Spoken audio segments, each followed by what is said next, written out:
High.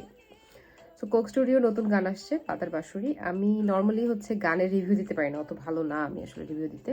আর Coke স্টুডিওর অন্য অনেক গানই ভালো ছিল, কিন্তু কোনো গান নিয়ে আমার তেমন কোনো মতামত ছিল না। এই গানের ব্যাপারে একটা অদ্ভুত কথা বলার জন্য আমি এই ক্যামেরার সামনে আসছি। সেটা হচ্ছে পাতার বাঁশুরি আসার পর আমি যখন একবার শুনলাম, তখন বললো ও আচ্ছা অত ভালো না, সো আরেকবার শোনা যায়। আরেকবার শুনলাম অ্যান্ড দেন মনে হলো আচ্ছা এই লাইনের অর্থ এরকম এরকম এরকম, চির অভাগী তোমারও লাগি, মরার আগে হয়েছে মরণ। এই লাইনের ওয়াও কি সুন্দর কণ্ঠ এবং অর্থ কি সুন্দর। এটা করতে করতে আমি গান কে লিখলো, কে কম্পোজ করলো, কি হলো, পুরো ইতিহাস ঘেটে ফেললাম।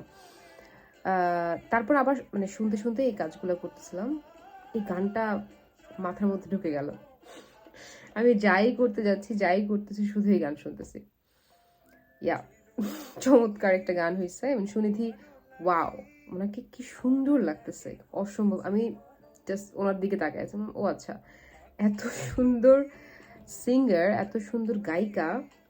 আবার শুনলাম যে এই গায়কও নাকি অনেকের ক্রাশ, বাংলাদেশের অনেকের ক্রাশ নাকি ঈশান। এটা আমি জানতাম না, বাট হ্যাঁ ঈশানের তো অনেক গান, সব গানই আমার ভালো লাগে, অনেক গান প্রায় মুখস্থ হয়ে গেছে আর কি। ইয়া শর্ট করে বলে ফেললাম, সবাই শুনবেন।